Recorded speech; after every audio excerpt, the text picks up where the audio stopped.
আকাশে ওঠার পর হঠাৎ বিকট শব্দ আর মুহূর্তেই বিমানের এক ইঞ্জিন থেকে বের হতে শুরু করলো আগুনের শিখা। ভেতরে তখন 181 যাত্রী। 10 আগস্ট যুক্তরাষ্ট্রের দক্ষিণ ক্যারোলাইনের মিরটল বিচ থেকে উড্ডয়নের পর এমনই বিপদের মুখে পড়ে যুক্তরাষ্ট্রের এয়ারলাইন্সের একটি বোয়িং 737। বিমানটির গন্তব্য ছিল নর্থ ক্যারোলাইনের শার্লট, কিন্তু উড্ডয়নের কিছুক্ষণ পরই পাইলটের এয়ার ট্রাফিক কন্ট্রোলকে জরুরি বার্তা দেন, আমাদের একটি ইঞ্জিনে সমস্যা হয়েছে।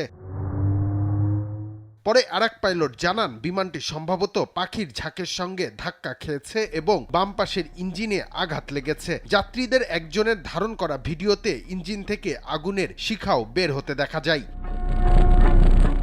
এদিকে সৈকতে থাকা প্রত্যক্ষদর্শীরা জানান তারা বিকট শব্দের পাশাপাশি বিমানের বাম পাশ থেকে কমলা রঙের ঝলকানি দেখতে পেয়েছেন। পরিস্থিতি বুঝে পাইলট গন্তব্যে না গিয়ে বিমানটিকে আবার মিরটল বিচ বিমানবন্দরে ফিরিয়ে আনেন। বিমানবন্দরের জরুরি দলও প্রস্তুত হয়ে যায়। পরে রানওয়েতে পাখির দেহাবশেষ পাওয়া যায়।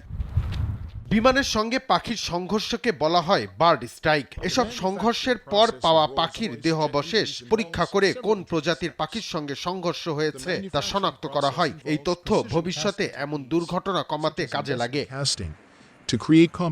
যুক্তরাষ্ট্রে বার্ড স্ট্রাইকের ঘটনা অবশ্য নতুন নয়। FAA এর তথ্য অনুযায়ী 2025 সালে দেশটিতে 24,000-এর বেশি বন্য প্রাণীর সঙ্গে বিমানের সংঘর্ষের ঘটনার রিপোর্ট করা হয়েছে। তবে এবার বড় ধরনের কোনো দুর্ঘটনা ঘটেনি। বিমানটি নিরাপদেই মিরটল বিচে অবতরণ করে। পরে সেটিকে পরিদর্শনের জন্য সার্ভিস থেকে সরিয়ে নেওয়া হয়।